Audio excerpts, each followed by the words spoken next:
Welcome. Hello. Welcome to the September 17th meeting of the Milford Planning and Zoning Board. If we could please stand for the Pledge of Allegiance and a moment of silence.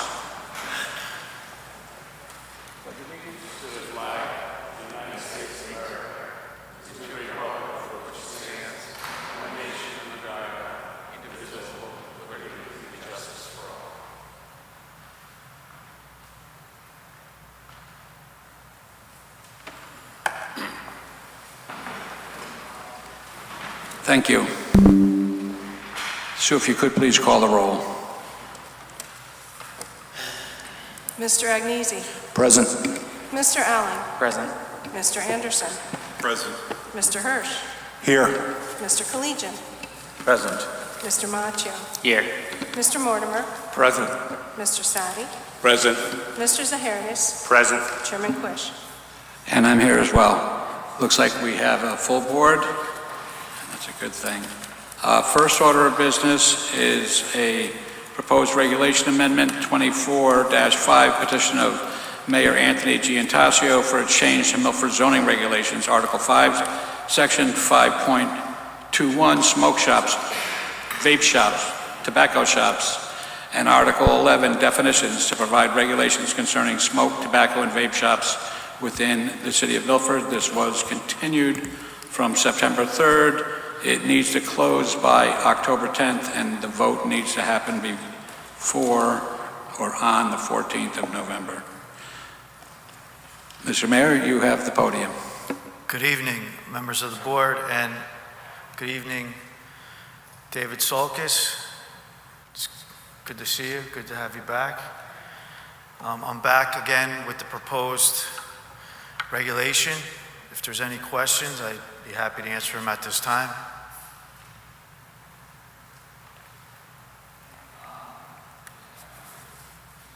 I'm trying to find out if I can hear as well. All right, well, thank you for coming back. I know we've been here a few times on this, and we kind of wanted an entire board to be here because it is a higher bar to change or add amendments to regulations. Right now, if anyone has anything to say, any questions or comments, now's the time to do it.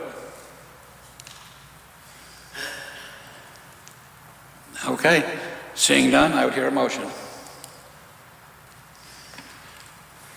Mr. Chairman, before the motion, I'd like to state for the record that even given my absence on August 20th and September 3rd, that I have taken the time to view the tapes on NGAT, read all the materials and the minutes of those meetings. Thank you. Thank you for that. Okay, we're waiting for, go ahead. If you have questions or comments, just speak up. Yeah. I was going to make a motion to close the public hearing. Okay, a motion. We have a motion. Do we have a second? We have a motion and a second. All those in favor? Aye. Opposed? Seeing none, the public hearing is closed. So we're entertaining a motion. I move to approve, as amended August 20th, 2024, the petition of Mayor Anthony Giantasio for a change to Milford zoning regulations, Article 5, Section 5.21, smoke shops, vape shops, tobacco shops, and Article 11, definitions to provide regulations concerning smoke, tobacco, and vape shops within the city of Milford. The effective date will be October 4th, 2024. Second. Thank you. We have a motion. We have a second? Second. Okay, we have a second. Mr. Anderson. Any discussion on the motion? Mr. Sadi. Thank you very much, Mr. Chair. I'll be opposing said motion for the following reasons. First, the concern that the mayor has specifically pointed out in all the meetings is shared by all members of the board. The issue of smoking and vaping and cigars and the like is something we all consider. That being said, there is already regulations that do involve this. The Connecticut General Statutes, the smoking age is 21. Violations will be taken care of by the different particular businesses that do allow this. I understand the idea of what the mayor is looking for. I don't think that it reaches the requirements. I think that, secondly, this is something that should be done by way of ordinance. If the Milford Board of Aldermen feels it's important, that's what we should be doing. I am very concerned about the language that says that all shall be stopped. We have no legal opinion that says that this would be a grandfather situation. I'm not aware of this being a grandfather situation. The mayor has also indicated that many citizens are opposed to this. We've not heard one citizen comment about it. We heard the Department of Public Health, Director of Public Health, speak about the issues concerning vaping and smoking, which we're well aware of. These, however, are things for choices. And then the concern that the mayor did point out, which I think all of us do share, is that minors would come in. That's going to happen no matter what. And I suggest that this is not the appropriate place for it to be done. We shouldn't be dealing with this. This should be done by way of an ordinance. And those are my comments. I'll be opposing the motion. Thank you. Any further questions or comments? Yep, good. I will be voting in favor of the motion. This is the purview of the Planning and Zoning Board. Land use regulation is what we do. This is how towns regulate these sorts of businesses. This is perfectly within normal procedure. Thank you. Any further comments? I have a comment, but I may also have a question for Mr. Sadi. The issue of the grandfathering of procedure of current and existent smoke shops, vape shops, and tobacco shops. Essentially, as I understand this regulation that we are about to vote on, that will not result in the termination of current leaseholds in the city of Milford. It will be just to prohibit into perpetuity said vape shops, tobacco shops, and smoke shops. Is that my understanding correct? Well, I think you'll have to have your own understanding. I don't know that you need Mr. Sadi to tell you what he thinks. What you think is what you think, and you're a trained lawyer as well. So. Okay. One of the issues that we did not discuss is what happens when, let's say, there's a current smoke shop in existence in the city of Milford, and that smoke shop wishes to move to a different area of Milford. Will that smoke shop be able, under this regulation, to take up another residence in a different area of the city? Yeah, so that would have been a question before we closed the public hearing, I think. I guess staff could interpret the reg for you, though.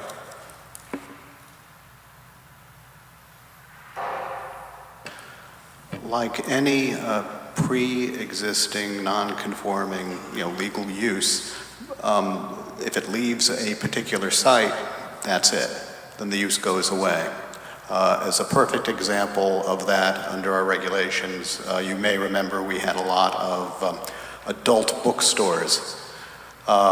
We created regulations to limit them to the ones that we had. Actually, it's very similar to this situation. And over time, as they went out of business or decided to move elsewhere, they disappeared. But in no case did any of them try to move from one location to another because they couldn't. Same situation here. Thank you, Mr. Salkis.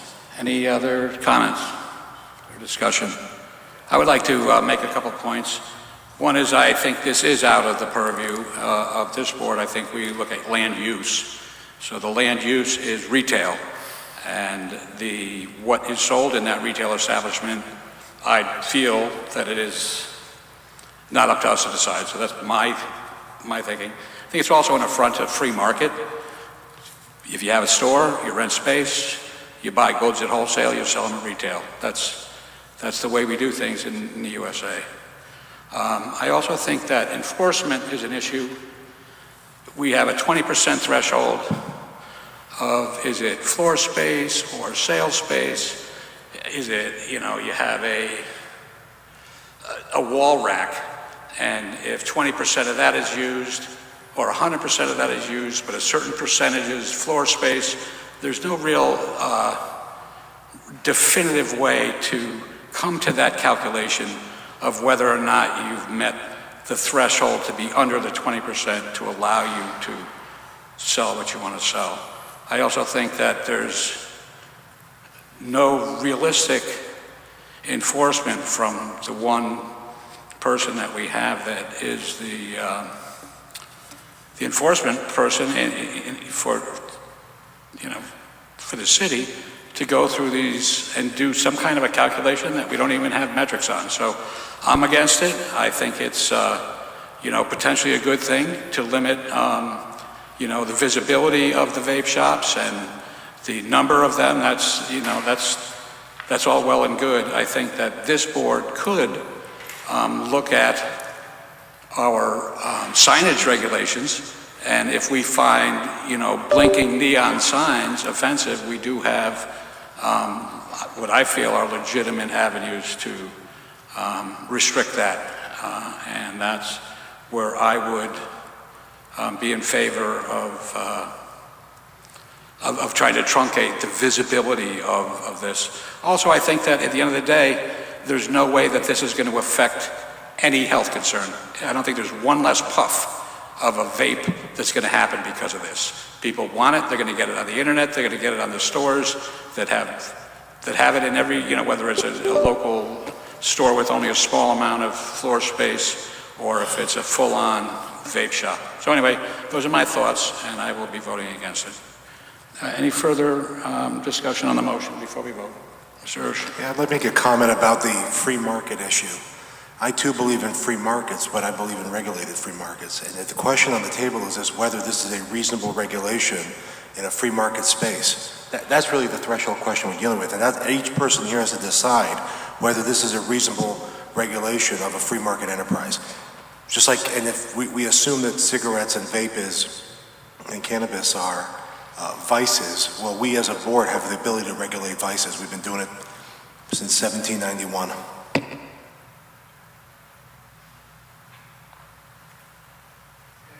Thank you. Any further discussion? Seeing none, if you would please call the roll. Mr. Agnesi, With the motion. Mr. Allen, With the motion. Mr. Anderson, With the motion. Mr. Hirsch, With the motion. Mr. Collegian, Against the motion. Mr. Macchio, With the motion. Mr. Mortimer, Against the motion. Mr. Sadi, Against the motion.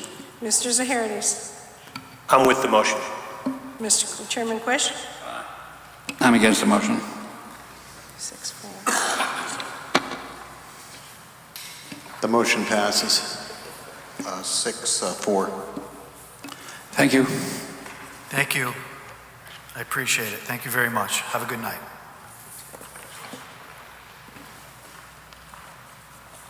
Next order of business is 1719 Cherry Street, Zone RO, petition of Andrea Gomes Esquire for a site plan review to construct an 8-unit residential development under State Statute 830G on map 65, block 81, parcel 11, of which Cherry Pie LLC is the owner. This was postponed, and we are now hearing it. This needs to close by tonight, and it needs to have a vote by the 25th, which, if we did not choose to vote tonight, we would need a special meeting to meet that deadline. The applicant has the floor. Thank you, Mr. Chairman. Good evening. Mr. Chairman, board members, nice to see you all again. For the record, my name is Andrea Gomes. I'm an attorney at Hinckley Allen at 20 Church Street in Hartford, Connecticut, here on behalf of the applicant. With me tonight is Robert Wee from Codispodi, our consulting civil engineer. We have Sam Gardner from Greg Weiss and Gardner Architects, our consulting architect, and Stephen Ullman, our consulting traffic engineer with Alfred Benesch and Company. The board should have some hard copies that I handed to Ms. LaFond earlier today. They are materials that previously have been submitted into the record. We just provided some hard copies for ease of reference during tonight's presentation. As the board will likely recall, we continued the public hearing to tonight from the August 20th meeting, really just for the purpose of hearing from the Police Commission on the revised information we had submitted into the record on the auto stackers. So we have a little bit of a story to tell about the Police Commission's meeting on September 9th. 9th. After the August 20th board meeting, we, meaning myself and Mr. Ullman, kind of hit the ground running, reaching out to our contact at the police department, Sergeant Kraniak, in an effort to try and schedule a meeting with myself, Mr. Ullman, and hopefully Levin Vestergaard. As the board will remember, he's the local auto stacker installation technician that you heard from at the last meeting. Unfortunately, we did not hear back from Sergeant Kraniak until shortly before the September 9th meeting. He agreed to meet with us on September 9th via Zoom, and we were ready to do that, and unfortunately he had to cancel last minute due to an illness. So very last minute, myself, I reached out to you, Mr. Chairman, as well as city staff, asking that we be put in contact with whoever was in charge of the police commission in an effort to put us on the agenda so that we could really drop everything and get down to the police commission meeting ourselves in an effort to talk to the commission about the revised information regarding the auto stackers. So we did that. You assisted us, Mr. Chairman. We appreciate that with the assistance of staff. Mr. Ullman and I came down a little bit last minute again to the police commission meeting. And when we arrived, unfortunately, everyone was a bit surprised. We were still not on the agenda, and the commission was unfortunately not aware that it was supposed to have been reviewing our revised application materials. It wasn't aware that they had been submitted again by the applicant through Sergeant Kraniak for review. So the punchline is here. We did our best. The police commission did not issue a revised memorandum because they had no idea that we were coming or that we had asked for an additional review of the new application materials. As it turns out, the commission doesn't or won't conduct a formal review unless it's formally requested from this board, and that did not happen for whatever reason. So that being said, the meeting was not for nothing, as they say.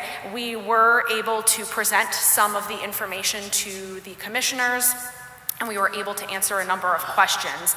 And the big takeaways from the commission were concerns with access to the auto stackers, meaning people being able to walk up to the auto stackers on all sides potentially, as well as the lack of what I'll call a backup safety measure preventing the auto stackers from operating should a person, animal, or object get in the way while they're in operation. So we took the police commission's concerns as well as those echoed by the board during the August 20th meeting, and we revised our plans. The commission should, or the board, excuse me, should have 11 by 17 versions of those plans before them.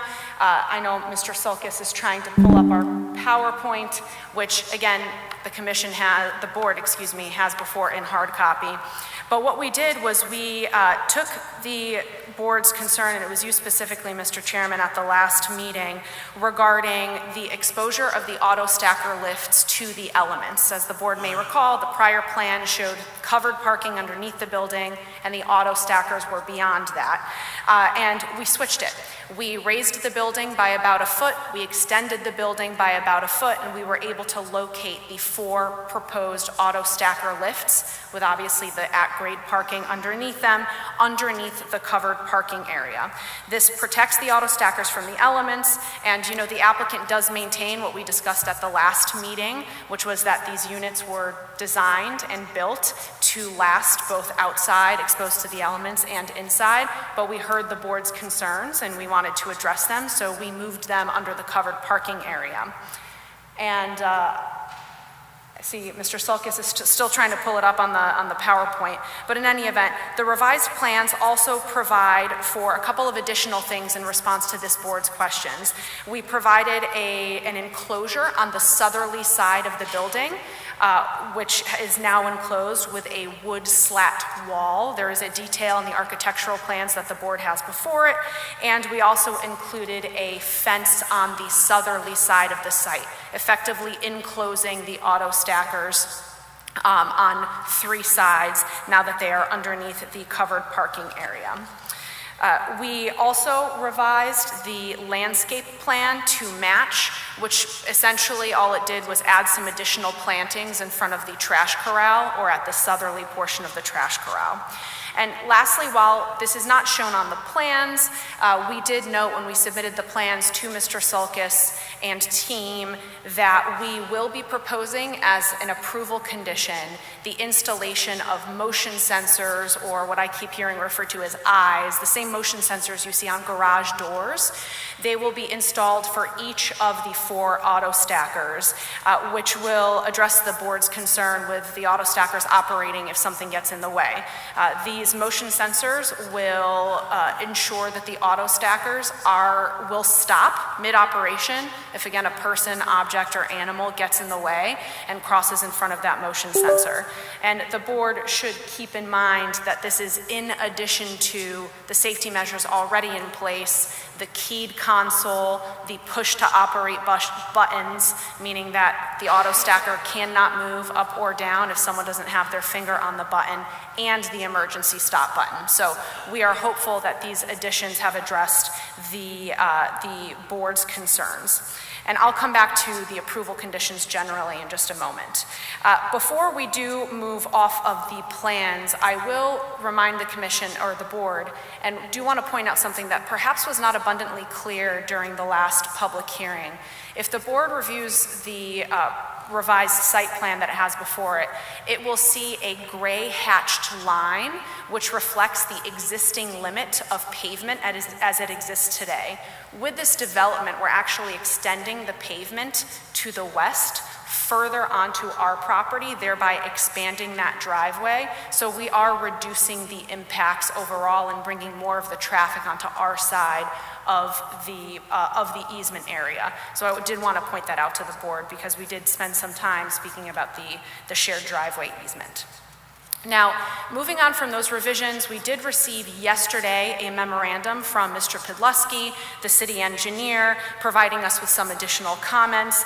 Given the timing of the memo and tonight's meeting, we responded as quickly as we could, and we did so via email. The board should have copies of that memo and that email before it that I handed out earlier. Mr. Podluski then issued a follow-up memorandum earlier today, actually, which the board also has before it, essentially acknowledging that all of our responses had responded to his comments or adequately addressed his comments, save for his observation on parking. Mr. Podluski, continues to question whether there is sufficient parking on site.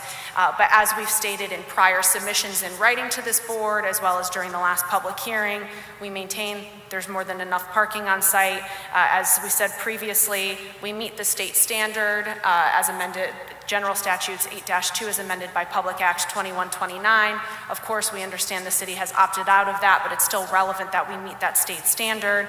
We're located within about a third of a mile of the train station and 2 public bus stops, and there is public parking available on the street as confirmed by the Milford Police Department.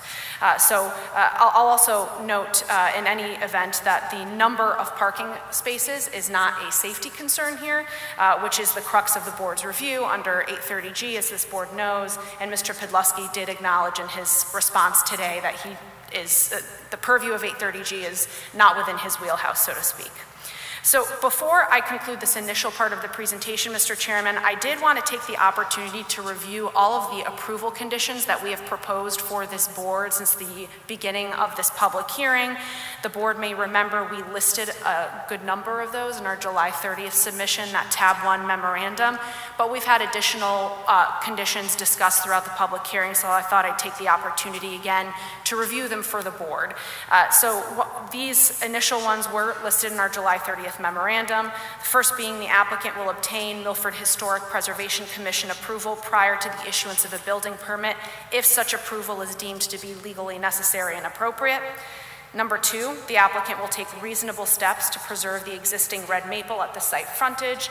Board Member Anderson, I believe that was your request.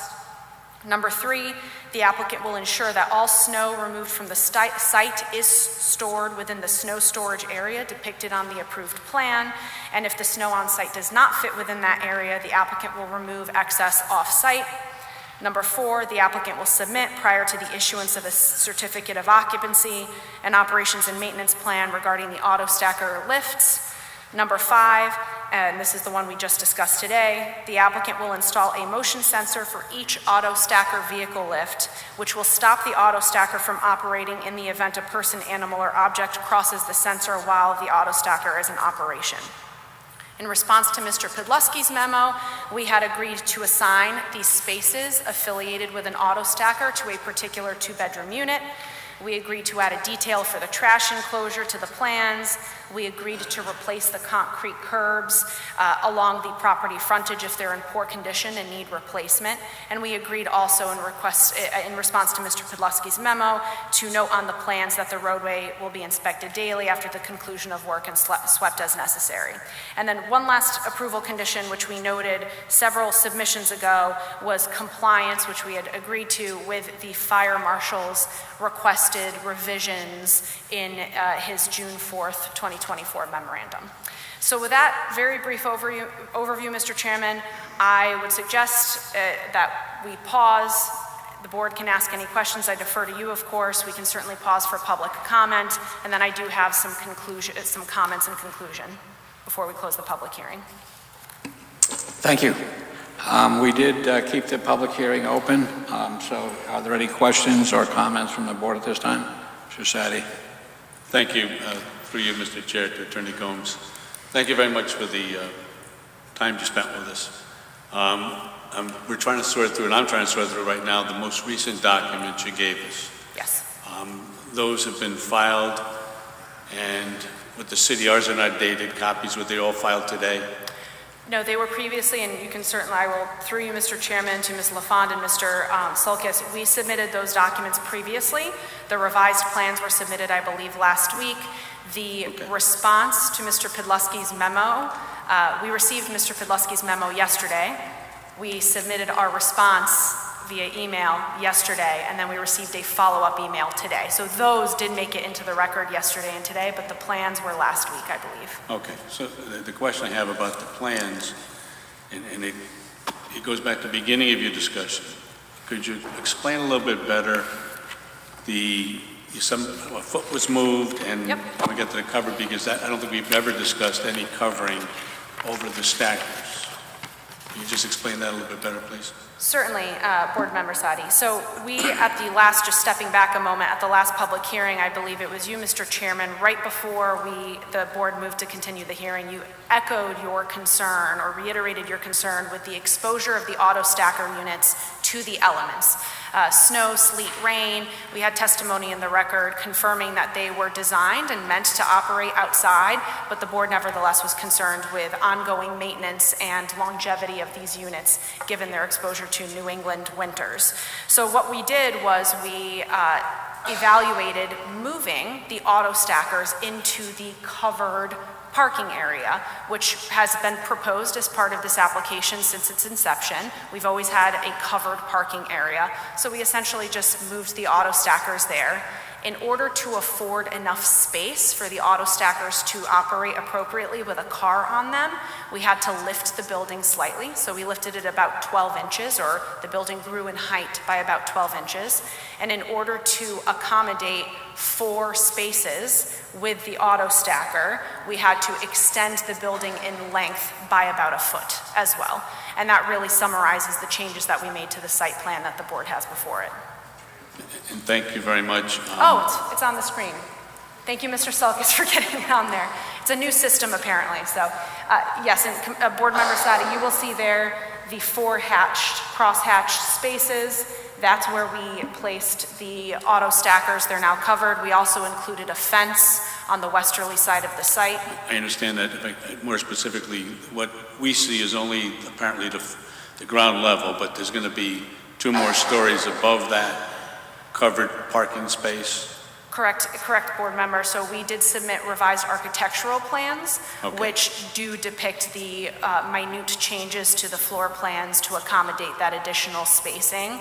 I think the most significant change for the board's purposes are the inclusion of, the board will see there, Dave, if you could go back just one. The board will see there on the southerly end of the building, they almost look like garage doors. It's a wood slatted wall that will, or screen if you will, that will essentially enclose the auto stackers on the southerly side of the building. I do also have, and this again is just reflective of what the board is seeing in the architectural plans, I do have a 3D version. It's hot off the presses. Mr. Gardner brought it with us, and I can hand it to Ms. LaFond. We do have a 3D version of these changes if the board wanted to take a look, but this is new in the sense that we had not submitted the 3D version before. Okay, and just the last question I have for you, moving the stackers inside, I understand that, but what are the apartments are going to be directly above it? 2-bedroom, 1-bedroom, if you can tell us, because it's been a while. Absolutely, and I will ask Mr. Gardner to come up and just explain that while I hand in the 3D rendering. Thank you. Will you walk them through the floor plan? Thank you. Sam Gardner with Greg Weiss and Gardner Architects, 151 East Street in New Haven. There's actually no change to the apartments above the stackers. Really what we did was we lifted the second floor. Right, but just to help us back, at least me specifically, we have Sure. a 2-bedroom apartment above it, a 1-bedroom. Yeah. That's what I'm asking. So on the second floor, there's currently a 2-bedroom apartment Okay. directly over the stackers. And above that, on the third floor, there's a 1-bedroom. And either through you, Attorney Gomes, or to Mr. Gardner, where is the proposed affordable housing units going to be located? They're going to be, specifically regarding the stackers, any of them going to be located over the stackers? I remember we marked them. Sorry. If I may, for the record, board member, through you, Mr. Chairman. So the affordable units, while they are typically preliminarily designated on floor plans, and that may be in our affordability plan, 830G has what's called the next available unit rule. So they will be preliminarily designated, but they may change. And the reason being, or the location of the affordable units may change. Reason being that if a resident has a change of income such that they no longer qualify for an affordable unit, they are typically given the option to remain and pay market rent or to leave. If they choose to remain, what 830G has accepted is the next available unit rule, which is the next available unit that comes up will be rented at affordable rates. Attorney Gomes, I appreciate that education. We all know that, but right now in your proposed site plan, do you know where they're going to be? Are they going to be above? If you know, they're going to be above the stackers. I would have to pull the affordability plan. I Okay. don't have them right here, but we may have designated them preliminarily in the affordability plan. Thank you very much. I have no further questions, Mr. Chair. Thank you very much. Thank you. John? Thanks for coming in again, Attorney Gomes. There's 4 stackers, correct? Correct. Are those, all 4 stackers assigned to 2-bedroom units? Each parking space with a stacker above it will be assigned to a particular 2-bedroom unit. So there's no mixing of apartments? No, the same household, if you will be operating the space with the auto stacker above it. Right. And on your drawings, you said it's enclosed on 3 sides. The drawing, it looks like the back is open? So effectively enclosed on 3 sides. It's on the north and south, and at the rear there is a fence. You will see a notation of a fence on the revised site plan, excuse me, on the westerly side of the property. Okay, a fence, like a picket fence or? 6-foot-high vinyl Page fence. fence or? 6-foot-high vinyl fence. Okay. 5-foot-high, excuse me, 5-foot-high vinyl screen fence. Okay, thank you. Absolutely. Yep. Mr. Sulkis, can you put up the site plan that you showed earlier?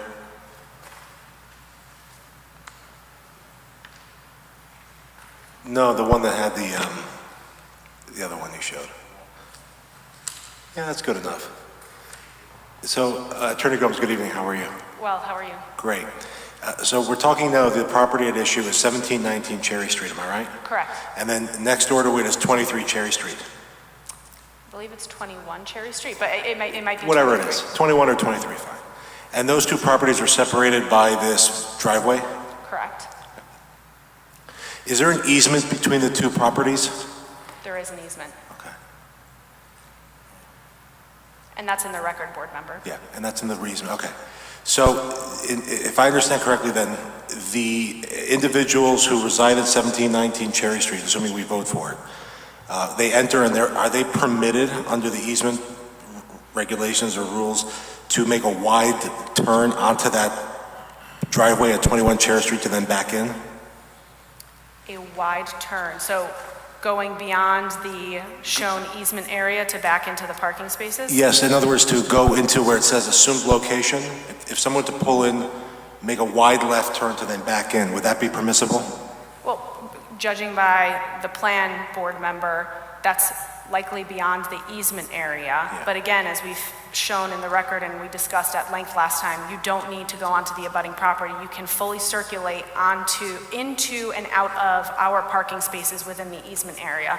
And as I noted, you'll see that we're extending the pavement further to the west, further onto our site, thereby extending the space of the driveway and the space within which cars can circulate.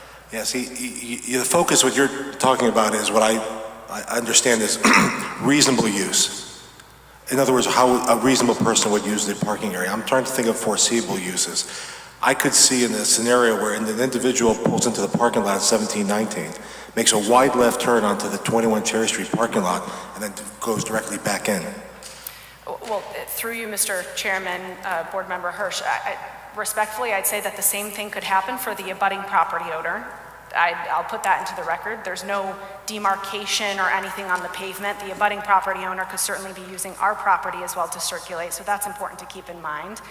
In addition, as we discussed at the last meeting, to the extent there is a concern with overburdening the easement, which, as we've said in our memorandum, there is not, given the law on easements we've put into the record. To the extent there's a concern, that's a private property matter. That's a matter between abutting landowners.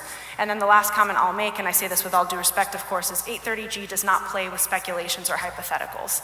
830G is in actualities and focuses on safety. And even if that were the case, even if there were to be, as you characterized at the last meeting, board member, an encroachment on abutting property, which there does not need to be, our vehicle turning plans show that, if there were to be, it's not an 830G matter.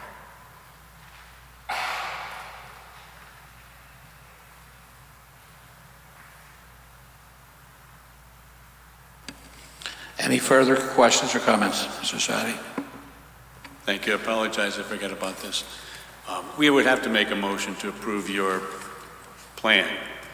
You provided to us 10 points of approval conditions. And in order to be able to get that before the publication, if we can get a written portion to Susan LaFond, if we approve this, so we can get that properly published in the minutes. Absolutely. Some of them are already written, through you, Mr. Chairman, board member, they are written in some of our memorandum. I'd be happy to work with staff to craft language reflecting what we talked about this evening. Thank you very much. Thank you. Any further questions, Chip?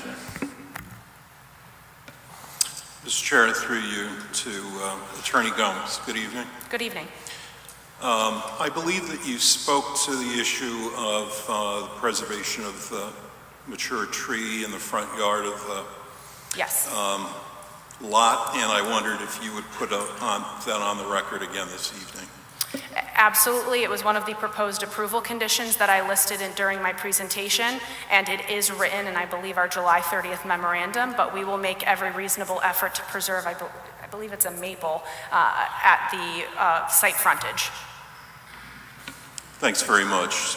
The other issue that I'd like to mention is that realizing that the discussion with the Preservation Commission and the Certificate of Appropriateness is no longer on the table, I'm wondering whether, and see, that's more of a city entity. There's also a nonprofit that's private in town that's called the Milford Preservation Trust. And given the fact that 1315 and 1719 are mirror buildings that were built at the same time, designed by the same architect, whether your client would be willing to work with the trust to take photographs prior to demolition. I don't see a problem with that, board member. Through you, Mr. Chairman, we'd be happy to take photographs of the existing building to the extent necessary for documentation purposes. Thank you. Any further questions or comments? I have a lot of concerns with your lift. One of the concerns I could easily see is that someone can crash into it. You could have a car that's above it come down on top of it. You have hydraulics. You can have leaks there. You have pinch points for small kids. And what's stopping a kid to go do hide and seek into a truck that's on the second floor of the second apartment of the lift? And then you have a balance point on that. You could easily topple that over. So through you, Mr. Chairman, if I understand a child, I just want to understand, board member, a child hiding on the top of the lift? Is that what you're concerned? I heard everything else. Inside a truck, a car, that's a balance point. Just like a lift inside a mechanic shop, there's a balance point. If you lift it in the wrong spot, it's going to go over. I know it's a flat surface, essentially, but there's a balance point in that, and if you have too much weight on one side, they don't pull up too far in front, you'll have a lot of safety issues, I see, and I don't really see how you could solve it even with a sensor. So a lot to unpack there, board member. First off, and again, Mr. Vestergaard, unfortunately, he was supposed to be here. He couldn't be here due to a family emergency. But as he testified, let's go first with the balance issue that you discussed. As Mr. Vestergaard testified or explained to the board at the last meeting, the auto stackers have a capacity of 6,000 pounds. I believe I put onto the record that 6,000 pounds is about a Suburban. So you're talking a very large vehicle that it can accommodate. A child being in a portion of the car, whether it be the Suburban or a Corolla or a Honda Pilot or whatever it may be, that will not impact that weight capability. If it has the weight limit or the capability of rising or lifting a 6,000 pound vehicle, a child or an animal or something in the car won't be the breaking point. And as Mr. Vestergaard explained, the wheelbases for a lot of these cars are roughly the same dimensions, regardless if it's a Corolla or if it's a Suburban. So it's going to be lifting the vehicle the same and thus accommodating the balancing. This is what the lifts are made for. Well, that's not balance, it's just lift. That's lifting up, that's not the balance. Board, I'm not understanding, board member, with all due respect. There's a center of gravity on everything. If you don't park it in the right spot, your center of gravity is going to be off. If you have extra weight, kids jumping up and down, something else, the center of balance is going to be off. You have a 6,000 pound, which is not that strong in the terms of cars. 6,000 pounds is, like you said, a Suburban. You throw a truck on, you could say, oh, don't put any trucks on there. The guy signs a contract, puts a truck on there. That's a lot more than 6,000 pounds. With all due respect, again, from what I looked at, the Suburban, which is a pretty large vehicle, many people call it a truck, that's one of the largest vehicles out on the road, and that is about 6,000 pounds. But in any event, the center of gravity, I don't believe that if someone were parking the vehicle onto the lift, that the lift would rise appropriately if the vehicle wasn't on the lift appropriately in the first place. And once the wheelbases are on the lift, it's going to lift the vehicle appropriately to maintain that balance. I understand the point of a center of gravity, but operated correctly, that won't be a concern. Yeah, correctly. Which the applicant has. And any mechanic can come into here and say, if you don't put your lift in any bay on the proper way, and I understand those are only arms, and you have a flatbed here, it's easy to topple over a car. Even though it has a 10,000 pound lift in your shop, you can still topple over a car because the center of gravity isn't where you want it to be perfect every time. And again, with all due respect, board member, the applicant is entitled to a legal presumption that we will comply with the law and with tenant policies and the rules associated not only with the auto stackers, but with general tenancy. So again, I think I said this last time and I said it a bit tongue-in-cheek. If you think about it hard enough, you can make a cotton ball dangerous, and it's true. We have to look at what's in the record, and a lot of this is speculation. And I say that with all due respect, of course. No, I think it's dangerous even with people. Ordinary people, not licensed, don't understand the dangers of certain things, and you see videos all over the place where people do things wrongly, even though it's in the manual, there's pictures everywhere, and people can get hurt. And you're expecting most likely white-collar people to buy this, because I mean, not saying that blue-collar people won't, but if people in offices are gonna expect to be operating heavy equipment, which it is, how are you being safe to the general public? I see Mr. Ullman wants to respond to your question, so I'll let you jump in. First, on the center of gravity, you have to, these lifts are a flat platform with scissor lift on either edge. And the scissor lift lifts this way, it lifts vertically. As long as the center of gravity is between those 2 points, it's not going to tip over. Unless it's way above, normally you can't get that high. So just by the geometry of the way the lift is made, you can park at either edge. Now, remember that you maybe have 2 feet total, 3 feet distance between, so you can't move the car that far over. The center of gravity of a vehicle is basically down the center line. So you might be a foot from the center of the platform or off a foot. So it's not going to be able to tip over, number one. Number two, it is bolted to the ground. It's not just sitting there loose. The scissors are in tracks that are bolted to the pavement.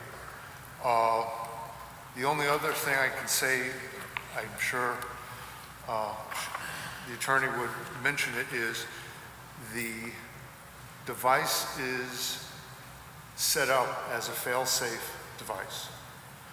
Each lift will have its own control station, little keypad, whatever you want to call it, right here. There are, from what I understand, 4 items on that panel. One's an emergency stop button, one's a key to turn it on, or enable it, or disable it. There's a button that you have to push and hold for it to raise. And as it raises, the scissors interlock into locks on the floor plate. And when there's another button that you have to press and hold to lower it. In order for if you release the button halfway down, it stops. It will not go down any further. You have to push the button. And if for some unknown reason, you can kill power to the whole unit by the emergency stop button. So that's how it's designed. So I don't know if that helped educate, help you understand the operation of this. But I know, I understood how it was designed. It's just like the mechanic shop, except it's a flat, which is why I said a flat plate. Like I said, there's still a center of gravity. If they don't do something completely right, these are mechanics, these are people that are trained onto the machine. You're asking your tenants to become mechanically inclined and not do something wrong, even when there's manuals and there's accidents every day. You can read anything, in any industry, there's accidents every day with people who are licensed, certified on these machines, on other machines. All right, well, thank you for that. I hear your concern. I'm sure other people share it. You definitely explained something that you feel is very important and that can be reflected. Right, but they asked me if I understood it, so that's why I was saying I don't agree with them. The hydraulic fluids too, like I said, Let me interrupt for 1 second. Well, they didn't answer the other Okay, three things. let me interrupt for 1 second, okay? So the issue of the balance is, if you don't feel like that's a sufficient answer that can affect your vote, if you have a question, another question that doesn't need 3 or 4 follow-ups about hydraulic fluid, that's a specific question and you're welcome to ask it. They asked me if I understood what they're saying. I said yes, and I gave them examples. So, there's 3 other things. The hydraulic fluid stuff that spills all the time, if you crash into it, there's going to be a destruction, especially if there's a car on top, and there's pinch points. Once again, even though you have a fail-safe, if you want to say that, I guarantee you don't watch kids 24/7, especially whenever you have a phone in your hand, everything. There's a lot of things that are very unsafe to the tenants, public. So if you can address those. Well, one thing I would address, I don't know if you were here, don't recall the last time. These are typically marketed to private homes, to private people, car collectors, who have large garages. Right, for their individual house, but not tenants. But they are individuals, just Individuals. like you or I, Yeah. have more money, but just like you or I, who will go out there and operate this. The management company will ensure that every tenant who gets a key, who has to act responsibly as a responsible adult, will be trained on the operation of this. It is designed to hold 6,000-pound vehicle. That is the way it is designed. It is designed to hold a 6,000 vehicle at several different elevations indefinitely, according to Mr. Levy. What I mean is you put her all the way up, you leave the vehicle away, you walk away, come back 6 months later. The unit is designed and warranted to have that car still up at the top. And that's the way it is designed, marketed by the people. It meets all the federal regulations for this kind of lift. So that's All right, you based still on my didn't answer the knowledge. hydraulic fluid pinch points, or if you crash the car into the lift. So, That was the same answer that we had at the beginning, and I can't ask more questions because I just got yelled at saying I can't go into No, that. you're welcome to ask questions. It's Well, not the same one 4 No, times. that's the same answer they gave me, so I can't ask. No, that's more fine. So questions now. then I will intercede.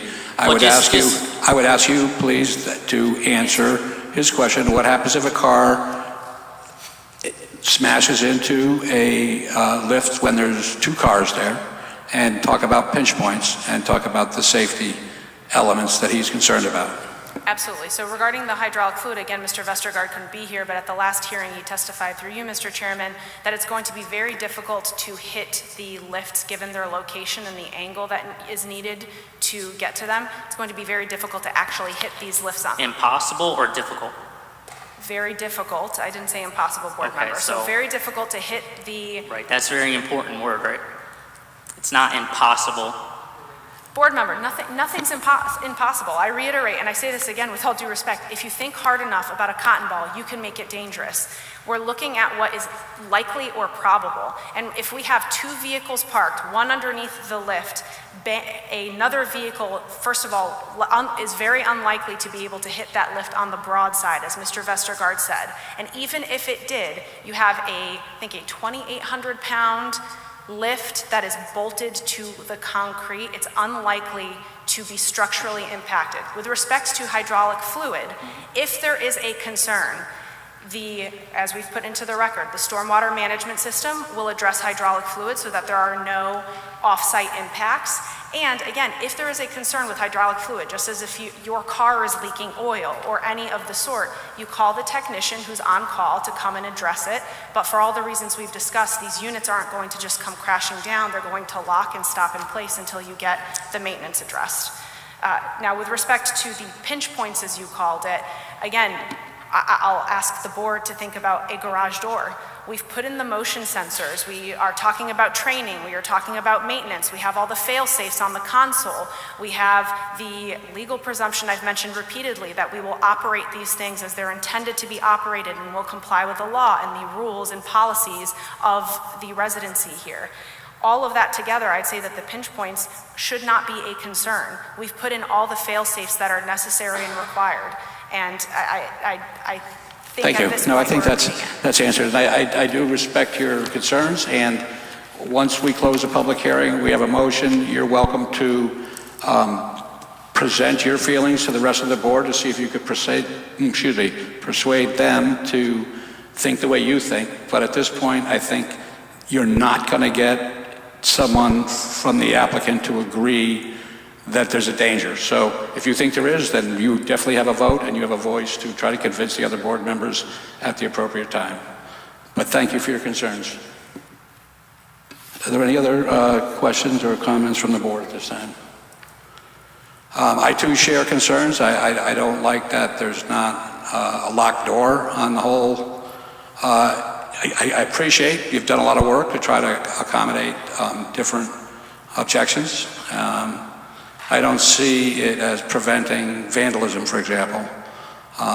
So, locked doors, garage doors, full-on walls would be, I think, something that would be in your own best interest. Obviously, the owner is going to manage this and not going to want to have any liability issues. But that being said, if there's no further questions or comments at this point, we can hear a motion. And oh yeah, go ahead, John. Yeah, just a comment. I could see going over your email chains, you had quite a time getting approval from the board. And in fact, the last word from them was a denial back in June. The police commission. The police commission. Apologies. Yeah, and you've had further conversations, I could see, where you recommend the installation of the proximity switches, the sensors, which is a common sense solution. I would personally, and I'd see you've done a lot of work, but I would feel much better if the commission did put something, communicate to us that they're okay with this, that changed plan, the revised plan. If I can just address that again for the record, Mr. Chairman. Again, we did our best. We have, and I know I communicated directly with staff, and I at one point included you, Mr. Chairman, on our emails. We reached out repeatedly to the police department. We can't force anyone to come to the table or schedule a call with us. Myself and Mr. Ullman dropped everything to come to the police commission meeting and show up and begged them to put us onto the agenda. So we did everything we could. When we discussed at the end of that meeting, providing additional information, there were questions about, there were a lot of questions that they had requested, keeping in mind that they have not seen the updated application materials because since their last review, there's no statutory time. The hearing has to close tonight and they don't meet again until October. So unfortunately, due to some administrative snafu, I'll call it, we did everything we could, but the board should keep in mind that the police commission's report, again, is advisory only, and this board has to make its own determination based on the 830G standard. Yes. Thank you. Yep, go ahead. Attorney Gomes, would you say the police commission constitute experts in public safety? I'm not sure I would say that, Mr. Chairman. I'm sorry, I just promoted you. A board member through you, Mr. Chairman. I'm not sure I would say that. They certainly have a charge of evaluating public safety, but again, they did not have the complete information in front of them to be able to properly evaluate the materials that we've provided. I see, but you are saying that the commission in charge of police are not experts in public safety. What would constitute a public safety expert in your mind? No, they have, well, certain of the commissioners, there are members of the police commission that certainly have expertise in public safety, and they were within their rights to comment on public safety as they saw it, again, not having seen all of our application materials, but they weren't able to give us a full review of the updated materials. So I think that's what's relevant here. I understand that, but as you said, they are advisory. They are advising us on matters of public safety, and currently we have a denial from them. Based on prior application materials that they were not able to review the updated versions, but yes. That is unfortunate, yes. Okay. If we have no further questions, we can... Thank you. This will be for Mr. Ullman. And I appreciate all the members participating. It's just something that came to mind. When we had the first plans and the idea was to put 4 parking spaces without stackers underneath, there has to be reinforced beams. And with the stackers in place, does that have to change on your site plan? No, you have room for a vehicle in the middle, and I've tried as hard as I could with that passenger vehicle, which is 19 feet long, to put it in the middle of every space. So when I did those demonstrations, I was putting the car in the middle. I'm not worried about the bay. car. I'm talking about, in your diagram, we just saw that, looking at the parking space. Yeah. The building's on the right side. Yeah. And the next thing we'll see is in the middle of the 4 spots, one beam, and then on the far side is another beam.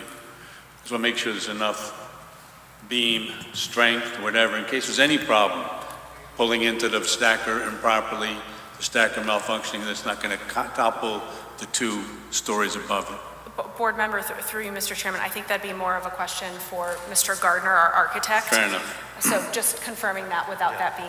Yeah, I think you're referring to columns, the Yes. columns that are coming down to the ground that support the building above, like 2 feet. You can see them in the diagram over there. The movements of the cars into the stackers are absolutely no different than the movements of a regular parking space. Okay. So, you know, we can add safety to those columns so that they can take a hit, but there's no difference between parking a stacker in that space or a regular parking. Thank you very much. I have no further questions, Mr. Chair. Thank you. Go ahead. Attorney Gomes, this particular stacker, if I wanted to, could I purchase this stacker for my own use at home? You could. Has any federal government agency deemed that these stackers are not safe for personal use? No, they meet, and I don't have the exact, it was a multi-number, multi-acronym reference to the applicable safety standard, but it is in the record that it meets the applicable safety standard for vehicle lifts. Federal safety standard, excuse me. It meets all federal safety standards? Correct. Thank you. Thank you. Mr. Chairman, if I may, and I'm not trying to cut off the board, I do have some brief closing comments. I kind of hit them last time, if I may. I don't want to cut off any questions, but I just want to, before the board closes the public hearing. I'll keep that in mind. Is there any further comment before we go to closing comments and then close the public hearing, and then we can still continue a discussion after a motion is made? Mr. Chair? Just a question, because I wasn't here last time, so I don't know the circumstances of keeping this hearing open, but before you close the public hearing, does the public still have a chance to address the board?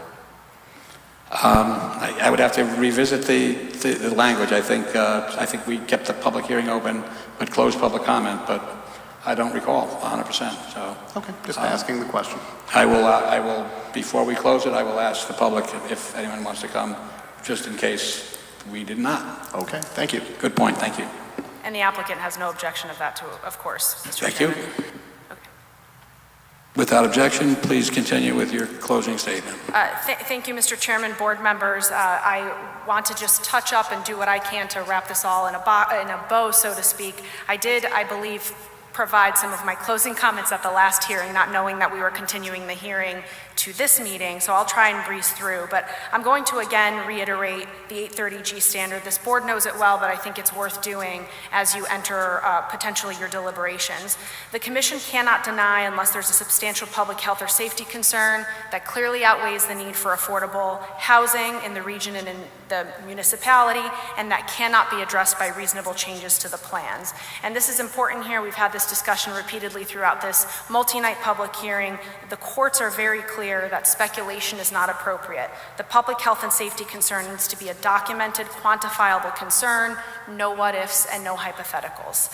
So looking back at the record, you've heard repeatedly from our team that the proposed community is safe, and staff comments to date have not indicated any quantifiable safety concern. We have our sewer approval, the fire marshal sign-off subject to conditions that we've agreed to. Mr. Miller issued 2 memos essentially asking the board to request additional information that we've provided. Mr. Podluski's comments have been fully addressed. Again, he did question the sufficiency of the number of parking spaces, which, as we addressed, we believe is sufficient for all the reasons discussed earlier today, but that's, again, not a safety concern. And regarding the police commission, as we've explained, we did our best to get before the police commission. They didn't have an opportunity, but again, their report is advisory, is not based on the record as it currently stands, and we did take the discussion and the comments and questions from the September 9th Police Commission meeting and incorporated a number of revisions into our plans, which the board has before it today. Regarding the auto stacker specifically, again, the board has received probably information ad nauseum about these lifts. You're all experts now. I'm sure everyone feels like that. The board, I'd encourage the board to think about Mr. Vestergaard's testimony from the August 20th meeting. Again, he's been working with these lifts for, he said, over 16 years. He's installed well over 100 of them throughout Connecticut and the Northeast generally. He confirmed the units can't come crashing down. They're heavy, galvanized steel, bolted to concrete. They're stable. They've 3 safety mechanisms, the keyed access, the push buttons, and the emergency button. And I could keep going, but I'd request that the board think back to his testimony, as he is an expert regarding these lifts specifically. And notwithstanding all of this data that the board had before it, we again took it a step further. We revised the plan, we put them under the covered parking area to address the board's concerns with exposure to the elements, and we've included the proposal of installing the motion sensors, or the eyes, to ensure that the operation would stop if something crossed that sensor. Neither the police commission nor this board can assume that a product is unsafe just because it's unfamiliar or because it comes with safety instructions. Everything comes with safety instructions, and the applicant's entitled to a presumption that the users will be trained in how to use the product and use it safely. It's a multifamily building with a landlord and a property manager who will be maintaining the site, and of course we have the troubleshooting, so to speak, of the installation technician should any issues arise. And of course I'll highlight, going back to Mr. Podluski's memo, he had no concerns with the auto stackers in the memos, as you saw today. We understand that the lifts are new to the board, and with any new technology or piece of equipment, there's a learning curve, and the board certainly asked all of the right questions, but again, unfamiliarity does not equate to a documented safety concern, and we believe we've provided all the information the board needs to conclude they're safe. So in sum, again, this plan checks a lot of boxes. You have an attractively designed building that's going to provide additional, much-needed housing, located near public transportation, bus and train, and with only a modest increase in density. To boot, the building's energy efficient, code compliant, and the building itself is safe. Code compliance is dispositive of safety, as the courts have confirmed. Lastly, I'd be remiss if I didn't mention that the plan helps the city meet its goals, a number of its goals in its affordable housing plan, including addressing housing gaps by focusing on areas of affordable rental housing and ensuring availability of a mix of housing types at a variety of price points. So I will thank the board for its time and patience these last 3 public hearing nights, and also thank staff for their assistance in getting to this point. Thank you. Thank you. Is there any member of the public that would like to speak to this? Please come up and state your name and address to the board, and try to keep your comments to about 3 minutes. Yeah, good evening. Royal Davis, 102 Cherry Street, owner of the property there with my family. I may have honestly come to the wrong meeting. I was entirely against this whole project for a few reasons. Am I right in assuming at this time that the demolition of this has been already taken care of and it can go ahead, and the problem seems to be now with this auto lift? Am I right, or? I will try to answer that for you. They will apply for a demolition permit, and they will go through some legal challenges to find out if there is a reason for any particular historic district to postpone it for 90 days. We don't know that here, and it's not in our purview actually to determine whether or not there will be a 90-day stay. Yeah, that's the thing.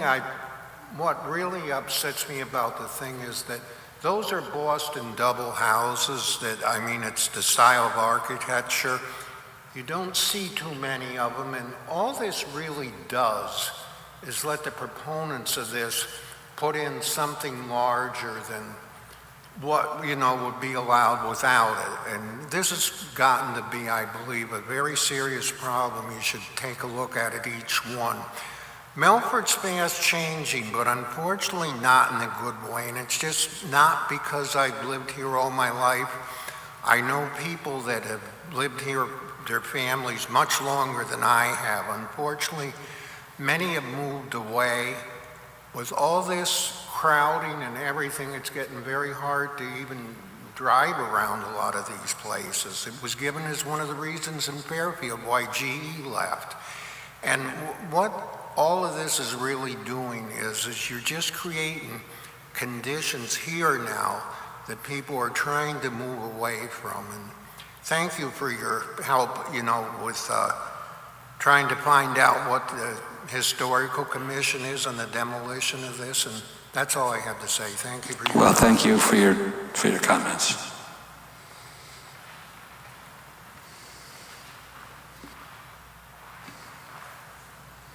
If you would just state your name and address for the board and try to keep your comments to about 3 minutes. Joe Snostek, 61 Governors Avenue. Echo Royal's comments. This is a loss of another 100-year-old house, housing a building, just like we see lost another 100-year-old building right on Broad Street, I think it was 147.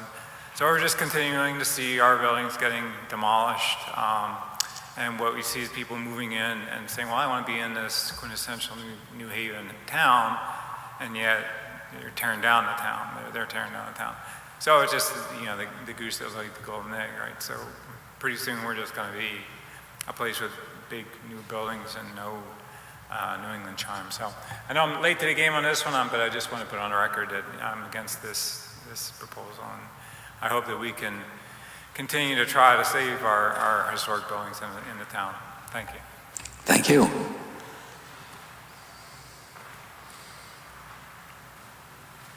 Seeing no further public comment and no need for rebuttal, I would close the public hearing without objection and hear a motion. Move to close.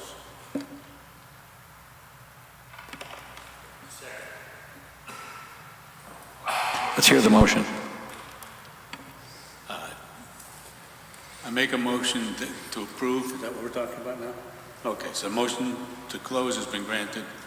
Regarding 1719 Cherry Street, Zone RO, I move to approve with the following modification, the petition of Andrea Gomes Esquire for a site plan review to construct an 8-unit residential development under State Statute 830G, on map 65, block 81, parcel 11 of which Cherry Pie LLC is the owner.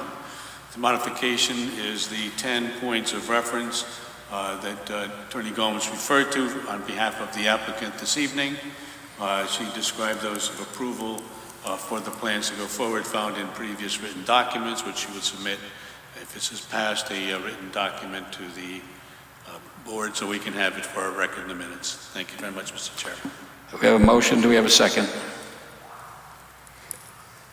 Second. In stereo.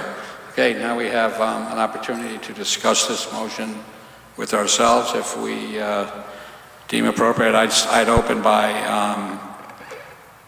saying I think it's a beautiful building. I think that it is part of a transportation-oriented district, and it's generally a good thing for the city. I do still have concerns about the lifts, and I think that it would be better if it was fully enclosed instead of a lattice wall or a fence. It would block or brick or poured concrete or framed and actual garage doors. I won't try to amend the motion or the second, or actually I will. I'll ask if the motion and the second would accommodate fully enclosing the garage. As the proponent of said motion, I don't have an objection to the amendment. How about the two? No, I don't oppose. Okay. So I would add that as a condition, and I would open up any discussion from any member to try to persuade their other members to think the way they do. I would also say that the motion is in the affirmative. If you choose to vote against the motion, I would ask that you state your reasons so that if it does go to court, there is a record of why you voted against it. Thank you. Any further discussion? Mr. Sadi. Thank you very much. I want to comment on the counsel for the applicant. It has been an educational process. I'm not as persuaded as some that this is not going to be a problem, but I understand that under 830G, we have to follow the law as it's required, and the public safety has been set forth, as many other applicants have provided that to us. We're probably here and other applications going to following us. I have similar concerns as Mr. Macchio does about the safety. On the other hand, we have nothing that indicates that the safety has been found to be a problem anywhere.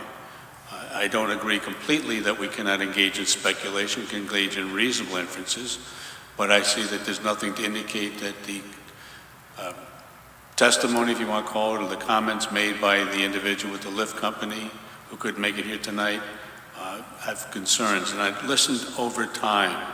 Had this occurred a month ago, I would be absolutely opposed to this for safety reasons. I think that you've made considerable progress to do so.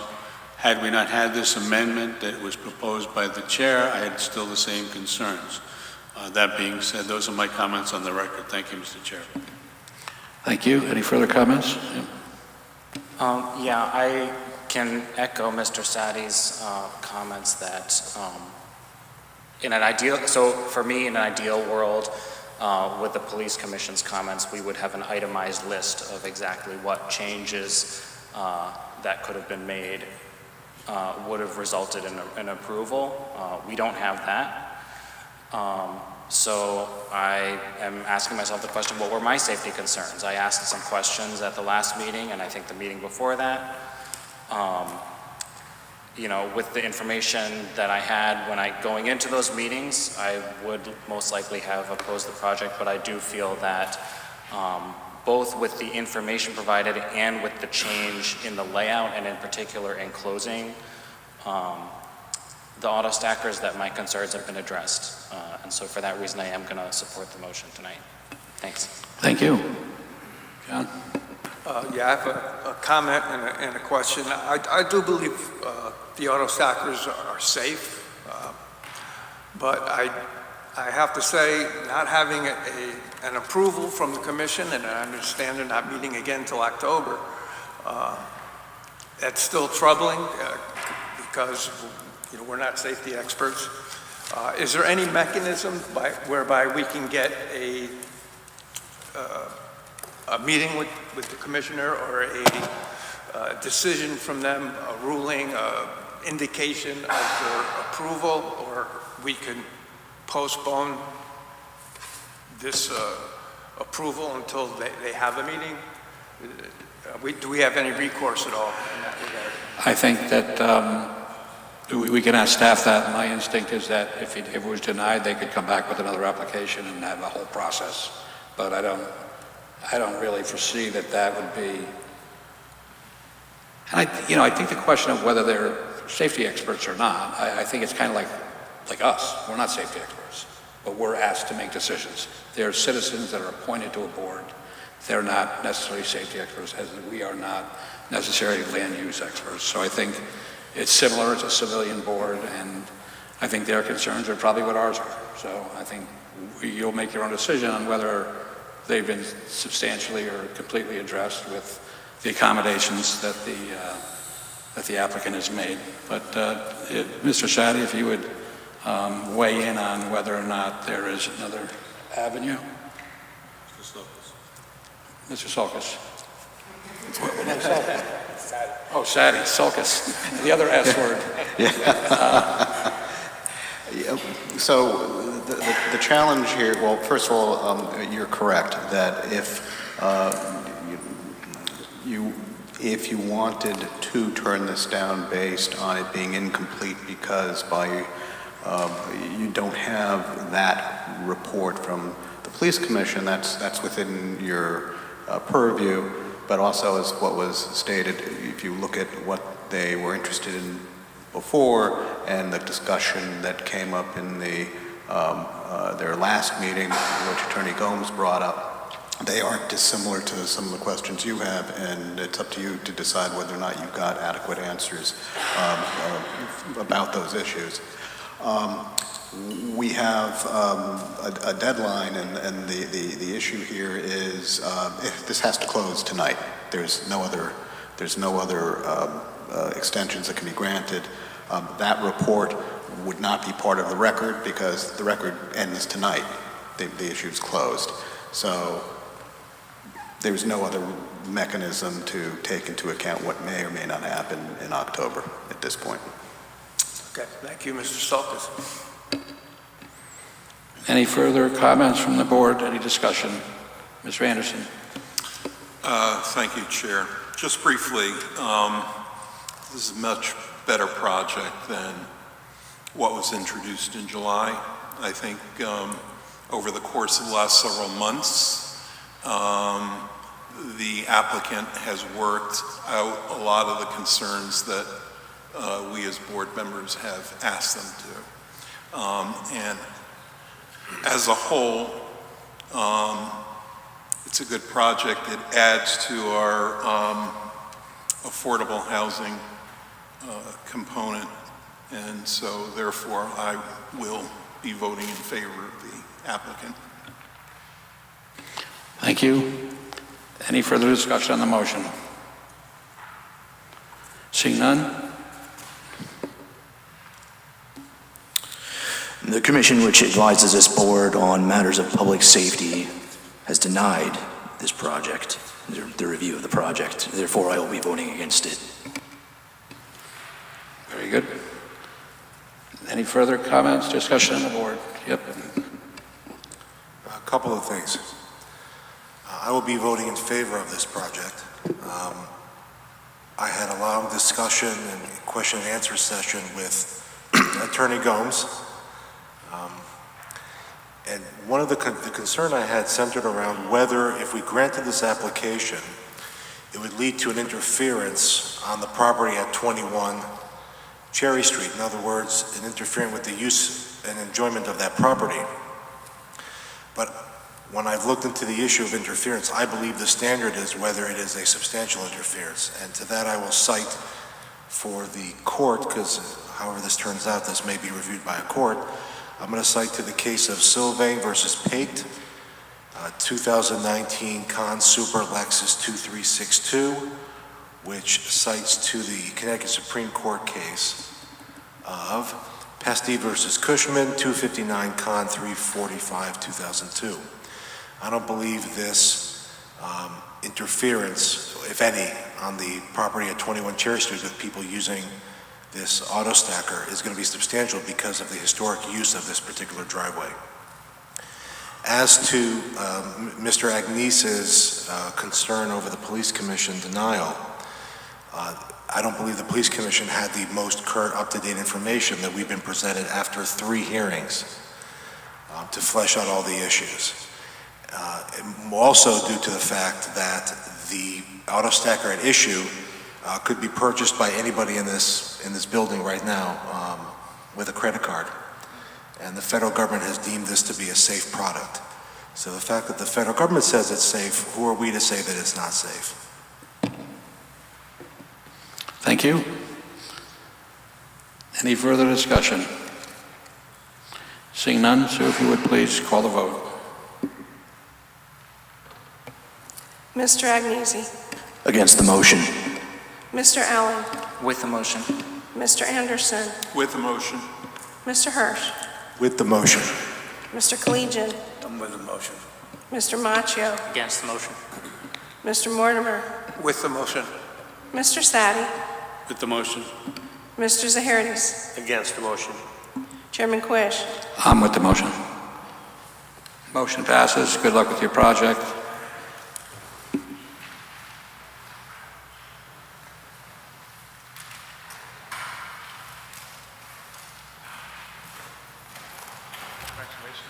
Next order of business is 60 West Town Street, R10, petition of Thomas Lynch Esquire for a site plan review to construct a 9-unit residential development under State Statute 8-30G on map 54, block 320, parcel 1A, of which 3S Properties LLC is the owner. Applicant has the floor. Good evening, Mr. Chairman, members of the board. Just for the record, my name is Thomas Lynch. I'm an attorney with the law firm Lynch, Trimbecki, and Boynton, and our office is located here in Milford at 63 Cherry Street. So I'm here tonight presenting this application on behalf of my client, 3S Properties, LLC. Its principal, Buddy Field, is here with me tonight. Buddy, as the board is well aware, has put together a good number of apartment and residential single-family developments around town over the last 30 years that he's been building here in Milford. And This property located at 60 Town Street is the latest in his ventures. He purchased the property last year, and with the termination of the moratorium that was in place for 4 years, we've brought this application to you under the parameters of Section 830G of the Connecticut General Statutes. I will say that this is a bit more straightforward than the last application that you've heard.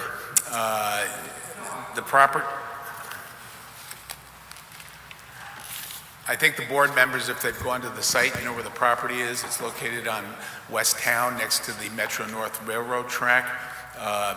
It's located in zone classification R10, but irrespective of the fact that this is located in a single-family residential zone, I want to make a strong point at the outset here that this property is located in an area where there are numerous multifamily developments in very close proximity.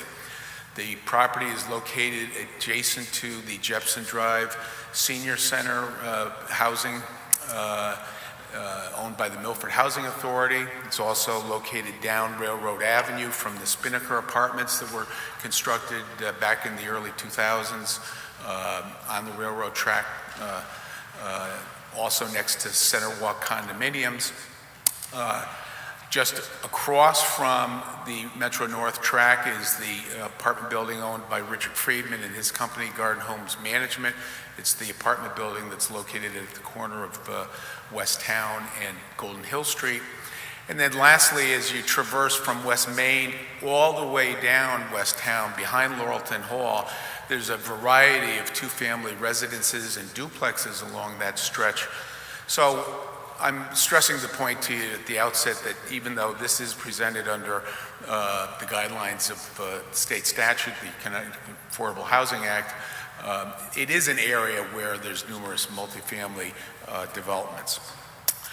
So just a little bit of background also, this property had previously been owned by Dr. Jeff Grusky. He and his partners were longtime and still the longtime operators of Milford Pediatric Group. They had the building at number 1 Golden Hill Street. This property served as the parking lot for staff for Dr. Grusky's medical practice. But he purchased the property from him last year, and there was a reference in David's memo talking about a lease agreement. It's not really a lease hold agreement. It's actually an easement that was drafted in the deed of conveyance from Dr. Grusky's LLC to Buddy that set forth the fact that the portion of the driveway, as you see on this, basically the southerly end of the property, it has been retained by Dr. Grusky for his office use. There's a provision there that 2 of the spaces in that area of the parking lot can be utilized by this project, and then in the evening hours when there's no use or no need for the parking lot to be used by the medical group, the easement also provides that this project can utilize during the evening hours if there's more cars on site than normally would be. The parking lot as part of this easement could be utilized. So if David's going to the site plan, the development here is to be 9 units. They're going to be all 2-bedroom units. There's going to be a separate 3-car garage building. There's going to be 18 parking spaces for the 9 units, 1 in the garage provided, and then 1 space in front. There will also be 3 spaces in a freestanding garage building that's located on the westerly end of the property that David's now circling with the cursor. So in total, there'll be 21 spaces provided on site for the 9 units, as well as the 2 spaces that can be utilized in the, what I will call the Grusky parking lot. There's 4 means of access to the site. So the traffic will come onto the site through new aprons on Beardsley Avenue. There's 2 of them. There was an apron that's already in existence that's going to be improved in the Grusky parking lot area. And then lastly, there'll be another access through West Town Street. So as David's showing right there, that apron will provide access to the proposed 3 three-car garage area. We submitted to you an affordability marketing plan as part of our packet to you. I assume you had the opportunity to review it. Under the terms of the state statute, 30% of the units have to be set aside to tenants who meet either 60% of the family median statewide and 80%. Under the terms of the statute, there will be 3 units that will be set aside for affordable tenants. 2 of them will be for tenants who meet the 60% standard, and 1 unit will be set aside for those tenants that meet the 80% standard of the median family income. The units have been set forth in our affordability plan. Unit 60B and 60D will be set aside and rented to tenants meeting the 60% standard, and 1 unit, Unit 60F, will be rented to the tenant that would meet the 80% standard. The rents, the formula that you see in the affordability plan that we gave to you show that for these 2-bedroom units, those individuals that meet the 80% income standard, that 1 unit will be rented at a monthly rental of $1,964, and the 2 units at the 60% standard will be rented at a monthly rent of $1,464. If we can, David, scroll just to the elevations. It's past the site plan. So the proposal is one single building. There'll be 9 units in one building. Some of the other projects that we've developed or Buddy's developed around town have the 3 units in separate buildings. This is designed with one building with the 9 units. They're 2 stories with a garage under. The first floor living space will have a large living area with an open kitchen area. The second floor living space will have 2 bedrooms and a bath, and I said the garage would be underneath. There had been a notation, if you saw David's staff memo, about garbage pickup. As with the other projects that Buddy and his partners have developed around town, there will be private garbage pickup. There's no dumpsters located on site. That's why you don't see a dumpster enclosure on the site plan. They contract with outside concerns who come on. Each unit will have an individual garbage container and a recycling container, and private pickup will come onto site, so there's no need for a garbage container on site. I will submit to you that the plans, as you've seen, again, everything was uploaded onto the system pretty early by Sue. She did a great job getting everything to you ahead of time. The plans have been reviewed by all the relevant city departments. We received our approval from the Sewer Commission back on June 24th. There's a memo from Fire Marshal Tim Suden that was issued on June 3rd saying that the project meets all the standards of his department, most notably the driveway access to the buildings for the apparatus of the fire department.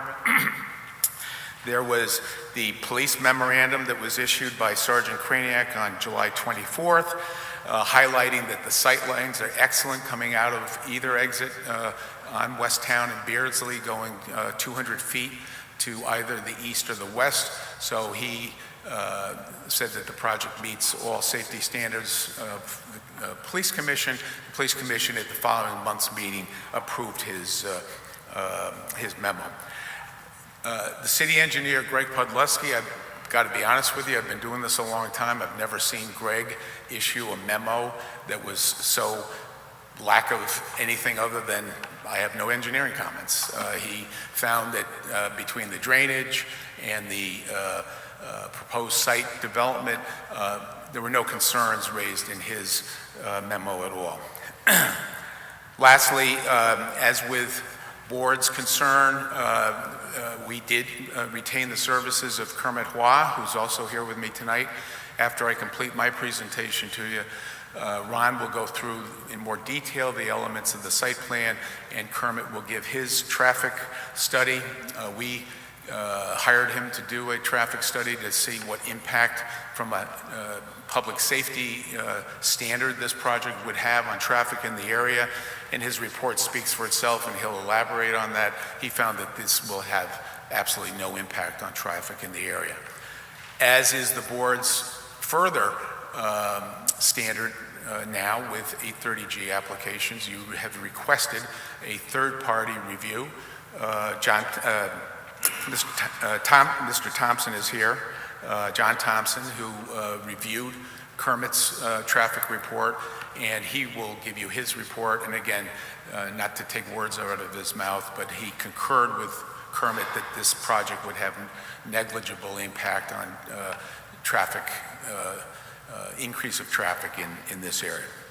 So with that said, I'm going to turn things over to Ron, and then Kermit will give the traffic study, and I'll come back to close our presentation with some summary comments to you. And of course, if there's any questions, we are all here to answer them. Thanks. Thank you. Good evening. Good evening. For the record, Ronald Wasmer, professional engineer, land surveyor with an office at 158 Research Drive. Tom did an excellent job giving you an overview of the project. I don't want to get too redundant, but we'll just briefly walk through the plans. David, if you call up the site plan.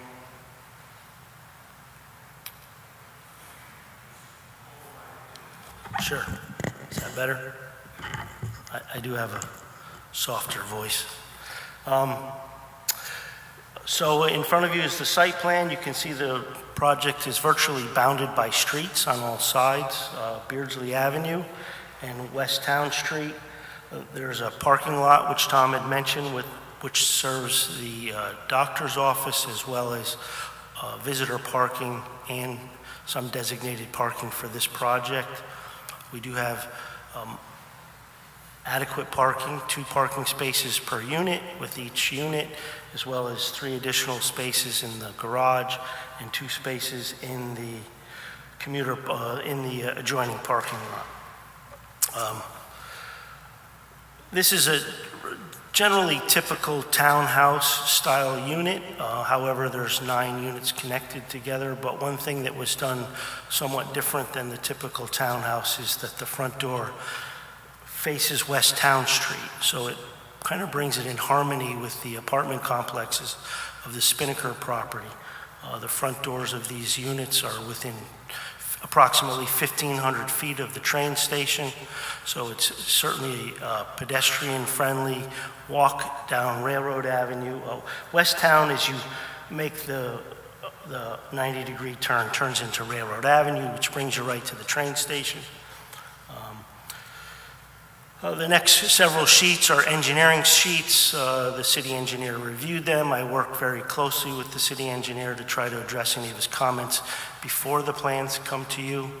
And we have David has the lighting plan up. We also had a plan prepared by a landscape architect, again, which has been reviewed by your staff. We can briefly look at the architecture, but I think one of the important points of this is that these, I'm not an architect, but I'll use the term maybe row houses, that their prominence is towards the train tracks and the railroad station, with the emphasis of, being a transit-orientated design type project. Again, Tom had mentioned that we got approval from all the various departments, so I'll be happy to answer any questions that the commission may have. Thank you. Any questions at this time? Thank you. Continue. Good evening, Mr. Chairman. For the record, Kermit Hua, KWH Enterprise LLC, with a business address 277 Reservoir Avenue, Unit 1101, Meriden, Connecticut. Mr. Chairman, I will just briefly go over the traffic study and the findings. I did the traffic counts in April of this year at the 2 intersections of Beardsley. One was Beardsley and Hill. I think the other is Beardsley and Pearl Hill. And I essentially sit there for 4 hours at each of the location on weekday, and weekday morning and weekday afternoon peak hour. I counted the intersection volumes at these two intersections. Because this is mostly residential neighborhood, you have some duplexes, and the traffic volume is relatively low. I mean, you do have some commuters use these streets, go on to travel to their work in the morning and going back in the afternoon, but overall volume is really low. Even with these 9 units, we are only looking at, in terms of the trip generation, 3 and 5 vehicular trips, during the respective weekday morning and weekday afternoon peak hours. When we add those 3 and 5 trips to the existing volumes, so for all the intersections and all the driveways, we analyzed everything's level serves A and B, really very short delays with no issues as far as traffic capacity or delays at the intersections and at the side driveways. The other thing I looked at the state records for traffic collisions on the adjacent Beardsley Avenue and the West Town Street. I especially focused on the section of these streets along the frontage of these of this property. During the past 3 years, when the years we have 2 4-year volumes, 2021 to 2023, there's really no records of any accidents occurred on these sections of Beardsley and West Town. So the other thing I want to add is that the nice thing about this location is really close to the train station. You literally can walk out in the morning and take the train to whatever, you can walk in Stanford or walk in Greenwich, no problem. So that's really a plus, when we talk about transit-oriented development, and this is one. This is a location because it's so close location, less than a half mile from the train station, a major train station on the Metro North rail line. So overall, no issues for level of service or delay, and no issues for accidents. And in my professional opinion, this is a perfect location for this kind of development. Thank you, Mr. Chair. Thank you. Are there any questions from the board at this time?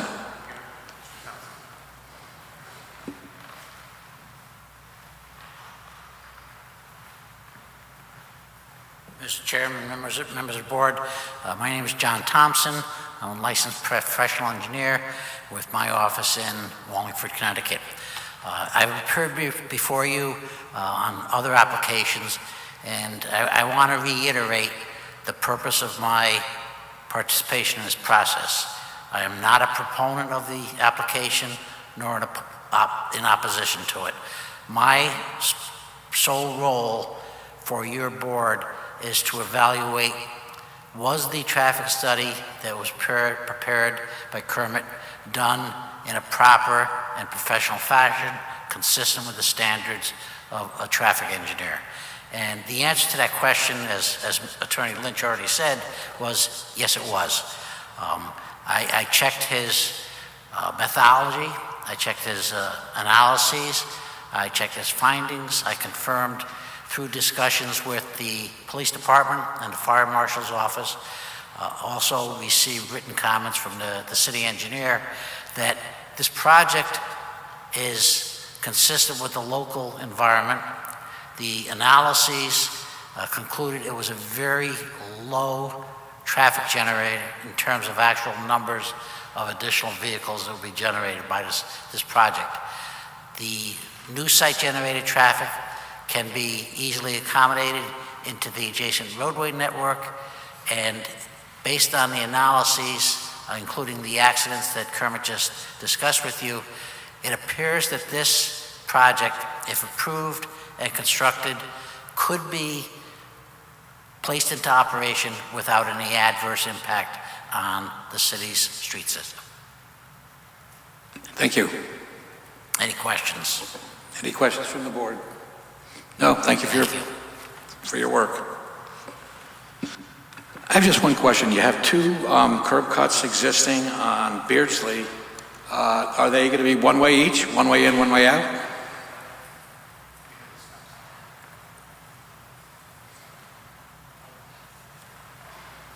Both driveways are, again, Ronald Wismer, both driveways are wide enough to accommodate two-way traffic. We do have a stop bar proposed at the southerly driveway, and I think it would be appropriate to put one on the northerly driveway also.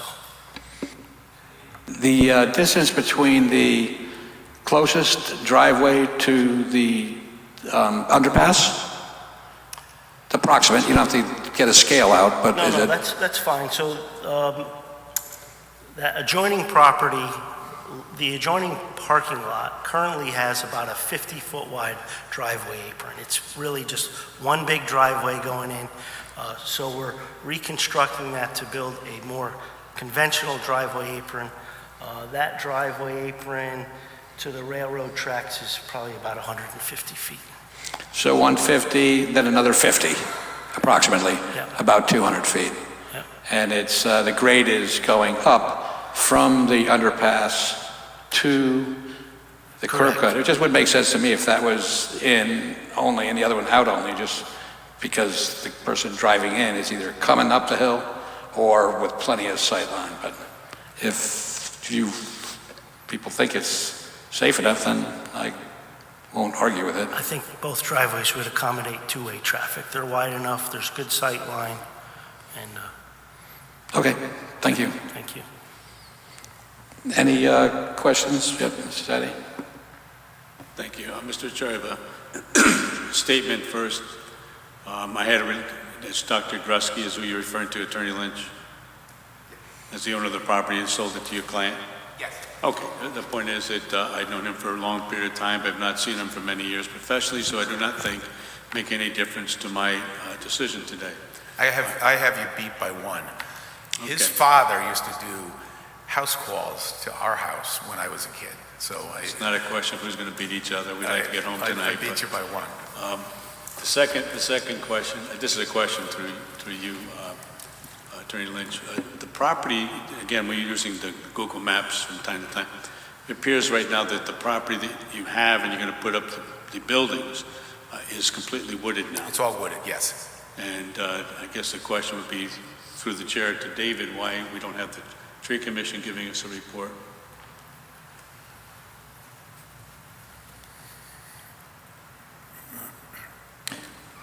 Typically, when we ask the tree commission for a review, is to review a landscape plan. So the landscape in this particular case is I don't want to use the word minimal, but because the site is so thoroughly developed, it was not referred to them. I think that Attorney Lynch has indicated that it's actually not developed, it's all. No, that it's going to be. Okay. Yeah, I mean, basically, it's right now wild. So they would have no role to tell us anything about, gee, it's wild. Typically, when they give us advice, it's about proposed landscape plans. Thank you, Mr. Salkis. Attorney Lynch, thank you very much. Any further questions or comments from the board? Mr. Anderson. Thank you, Chair. Just a couple of questions, Attorney Lynch, about the 2 parking spaces contained within the medical parking lot. Yes. Are they going to be assigned? No. Thanks. The other question is about the use of building materials on the exterior. Could you detail what materials are to be used? I believe they're shown on the plan that they're going to be vinyl siding, and then the shake, the upper levels with the Is the vinyl shake shake. wood or vinyl? It's vinyl, right? It'll be vinyl. Vinyl as well. Okay. Thanks. Yep. Mr. Chair? Yes. Through you to the applicant, what's the material at the base that looks like stone, but it seems to be indicated as simulated stone? It's what you've used on your other projects, right? One? Yeah, go ahead, Tom. Good evening. My name is Warren Field. I'm one of the principals of the property located at 60 West Town Street. we've built multiple sites in here, and we found out the best thing for long-term effects on weathering is we use all top-of-the-line cedar impressions, all the vinyl, and then the bottom, we've been using the assimilated stone vinyl, which you can't tell the difference from regular stone. It's a lot better in maintenance. You literally have to go up to it and touch it to see the difference between stone and vinyl. But if you know of our other projects, everything we have is all AAA sites if you drive by them. Is this individual stones or is it panels? They're smaller panels, vinyl panels, and they line together. Thank you. Does that answer your question, Mrs.? No. Any further questions or comments from the board at this time? Seeing none, I'd hear a motion.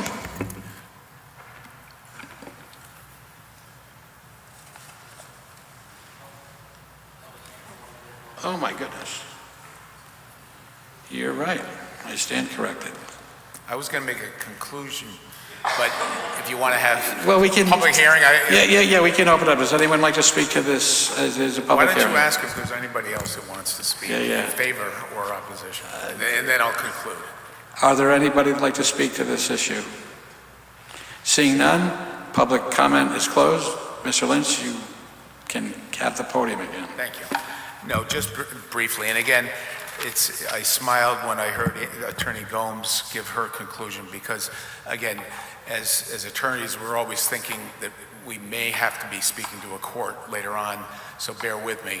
I need to put into the record the standard of review that this board is bound to follow under considering applications presented under Section 830G. And again, as you heard from Attorney Gomes, the standard is that this board is bound to approve this project unless evidence has been presented to you that a compelling public health and safety interest would be presented by this development that would override the public policy that's been set forth by the legislature to encourage towns to build or have towns entertain applications such as this so that developers can come in and build affordable housing, or otherwise known as workforce housing, as that seems to be the new phrase. So that's the standard that I'd ask you to consider this application, but forget about the statute. I think it's a great project. I mean, it's located in an area where there are other multifamily developments. It's within walking distance of the train station. It's providing sort of the continuing effect that's going on downtown with infill development into the downtown area that's supporting shops and restaurants and everything else. And for me, I happen to be one of those who thinks that what this board has approved in projects downtown is a great thing for Milford. And I think that this is another one of those projects. So I'd ask that you approve it, and thanks so much. Thank you. Public hearing is closed without objection, and I would hear a motion. Mr. Sadi. Thank you, Mr. Chair. Regarding 60 West Town Street in the R10 district, I move to approve as presented the petition of Thomas Lynch Esquire for a site plan review to construct a 9-unit residential development under State Statute 8-30G on map 54, block 320, parcel 1A, of which 3S Properties LLC is the owner. We have a motion. Do we have a second? I'll second. Motion and a second. Do we have any discussion on the motion? Seeing none, if you please call the vote, Susan. Mr. Agnesi. With the motion. Mr. Allen. With the motion. Mr. Anderson. With the motion. Mr. Hirsch. With the motion. Mr. Collegian. I'm with the motion. Mr. Macchio. With the motion. Mr. Mortimer. With the motion. Mr. Sadi. With the motion. Chairman Quish. I'm also with the motion. Good luck with your project. And Mr. Zahardis. With the motion. Thank you. Next time you vote against me, we won't even call you. Oh, boy. Old business, none. Liaison report. I went to the most recent meeting last week by Zoom, and nothing impacting the city of Milford. Subcommittee reports, we don't have a report, but we will have a meeting between now and our next full meeting, and that will be circulated via email from staff Approval of the minutes. We have a motion. I move to approve. Second. Without objection, minutes are approved. Chair's report, I have none. I'll accept the welcome back, David. Glad to see you looking chipper. And Mr. Like to be recorded as abstaining from minutes approval, please. Understood. Staff report. Glad to be back. Thank you. Okay. And without objection, we are adjourned.